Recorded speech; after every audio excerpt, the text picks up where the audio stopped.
Communication training with Dan O'Connor. Hi everybody, this is Dan O'Connor with Dan O'Connor Training, and today's lesson is about the 5 love languages. Basically what this is going to be about is style stepping. Remember that style stepping is when you change your communication style, the verbal patterns that you use, the words that you use, based not on how you like to give and receive information, but how the person with whom you are communicating likes to give and receive information. How do they recognize and show love? And remember that this is not just for our special relationships, our romantic relationships, because when you begin to learn about how people like to give and receive love, what that will tell you is how they like to give and receive respect, appreciation, apologies, and thank yous. And so if you can master the 5 love languages at home, not only will it help you with your romantic relationships, but it will help you become a master communicator at work when it comes time for you to show respect and appreciation to those with whom you work. Today we're going to talk about specifically the language of quality time.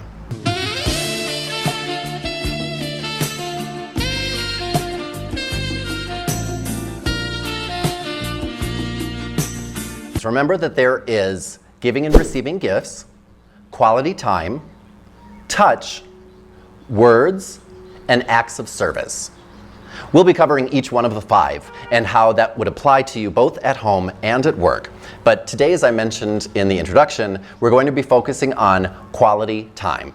At home, if you're living with somebody whose language of love is quality time, I'll give you an example of how this transformed my relationship with my brother, because for me, it is very difficult for me to speak a different language unless you spell it out to me. You know, conceptually, it's difficult for me to understand, if your language is quality time, how I'm supposed to show you love or appreciation or respect or apologize to you or whatever that is, if it's just conceptually stated to me that your language is quality time. But this system is, of all of the systems, the one that transformed my life the most. It helped me do what I believe is the most important thing for me, give and receive great love effectively. So my brother called me up one time. As you can see, I'm here in my home in Ajijic, Mexico, which is right outside of Guadalajara. And my brother called me up and he said, "Hey Dan, you want to go, would you like to come down for a drink? I'm at the bar right on the corner." And I said to him, as I very frequently do, I said, "Oh, Mart, I am so swamped with work, I just can't. I'm super busy." And for me, in my mind, because of the way I think, that's a perfectly reasonable and legitimate explanation for why I can't meet him. And if somebody were to say that to me, you know, "Oh, Dan, I can't go out with you today because I'm swamped with work," I don't think a thing of it. Nothing. I think, "Oh, well, they're really busy," and I go along my merry way. After I learned about the languages, I remember hanging up the telephone and I thought to myself, wait a minute, my brother is going to interpret what I just said as, "I don't love you enough to come down and have a drink with you." And I thought, I don't want to do that to my brother. You know, I mean, he's my best friend and he's somebody who's important to me. And I thought, that really is how he thinks, because I started recognizing the traits. Remember that you want to not just know about the different languages, whether it's personality styles at work or at home, or whether it's the love languages or whatever it may be. You don't just want to know about them. You want to be able to recognize the signs that tell you what language other people speak. And you want to be able to style step, which means you want to be able to do something about that. You know, it's just like when we learn how to read body language. You don't just want to know that when someone scratches his or her neck, it means they're confused. You want to know what that means to do. Slow down, explain yourself. And so after I gathered my thoughts and I thought, oh my gosh, what have I done? I remember I ran down to the bar, went in, and I said, "Hey Mart," and I sat down at the stool next to him, and I remember the way his posture changed, and he said, "Oh, well, hello."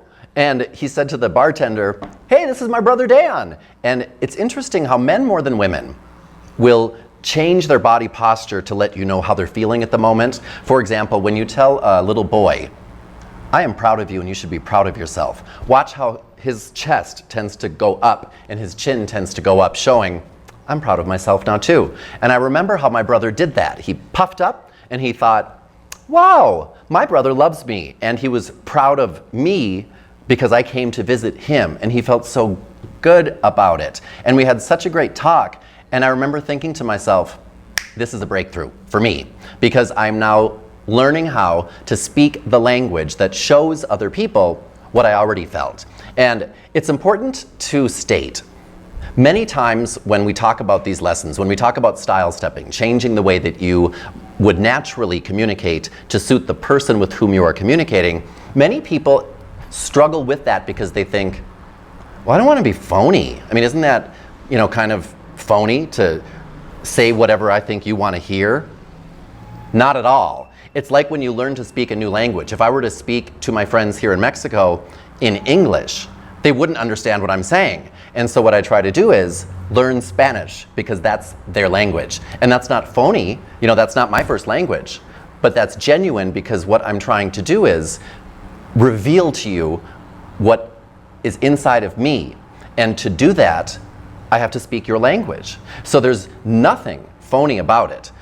In fact, there's nothing more genuine than learning what someone else's language is and then trying to deliberately speak that so that you can show them what you already had inside waiting for them but couldn't properly communicate because you didn't have the words that they understand. Because for me, for example, my love language is giving and receiving gifts.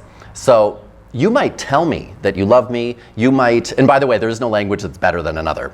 You might tell me you love me, you might spend a lot of time with me, you might do a lot of things, but I'm going to be thinking to myself, because it's hardwired in a person's brain, the signs they recognize, I'm going to be thinking to myself, I just don't feel loved. But when you say, oh, you know what, I got something for you, and you present something to me, it doesn't need to even cost any money, that speaks to me and says, I pay attention to you, and here's what I've noticed. And I think to myself, wow, that's a sign of love. I recognize that. My brain says, ding, ding, ding, that's a sign of love. And the same thing goes for when I'm showing love. I tend to naturally, if I'm working with somebody, for example, if I think they do a great job, what I would do is say, hey, you did a great job on that last project, so I left a gift certificate for you on your desk, or I left a gift card for you.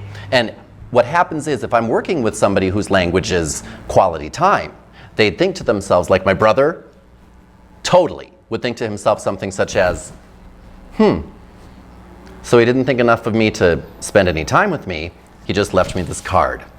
How insulting. When for me, that would be perfect. So remember, if you're dealing with somebody whose language is quality time, that means you spend time with them. If it's at work, go out to lunch with them and don't talk about work.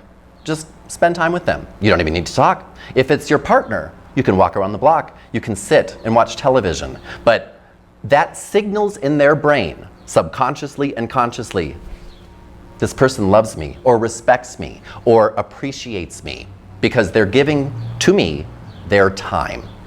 And we're going to be talking about the different love languages and how to express those in future lessons. So I look forward to those, and I look forward to hearing how they work for you. Please send me your feedback. Let me know how these things are going for you, what things you're struggling with, and what things worked great for you. This is Dan O'Connor with Dan O'Connor Training. Looking forward to our next lesson, and signing off.